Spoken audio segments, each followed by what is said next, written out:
Elections అంటే దునియా మొత్తం కళ్ళెక్కడుంటే జూబ్లీస్ అయిపోయి మరి జూబ్లీస్ ఆఖరికి ఏమైంది? చాలా మంది అన్నారు ఏం గెలుస్తాడు అని కానీ ఒక్కరిని ఓడగొట్టడానికి ఎంతమంది ప్రయత్నం చేశారో ఎరకరా? ఊరిని దోస్తులు వచ్చి గిజోటి గొంగడు కప్పినా చాలా కప్పినా కూడా పెద్ద పెద్ద మాటలు మాట్లాడారు. ఇవాళ చూపిస్తా అడుచుకుంటారు ముచ్చట్లు. ఎవరు అనుకుంటారు?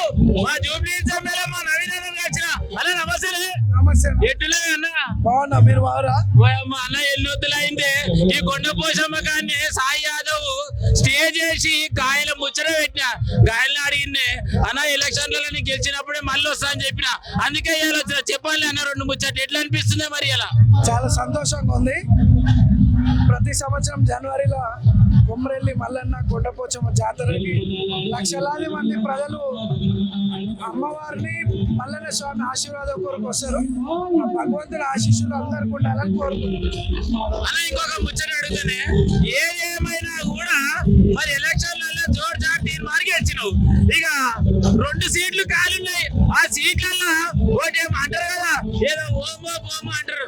గసోటి పదవి వస్తే నాకు మంచిగా అనిపిస్తుంది. మరి వచ్చే అవకాశం ఏమైనా ఉందా? మల్లన్న ఆశీర్వాదం అరుచుకుంటా. ఇక మళ్ళీ హైదరాబాద్ లో అయితే సదర్ అయినా ఏమైనా కూడా మన లడకా కదా మొత్తం అంగా ఉంటుంది. అరుచుకుంటా అవసరం లడరా కొమరెల్లి మల్లన్న జాతర మా యాదవుల జాతర అంటే ఇట్లా చూడుర్రి మీరే.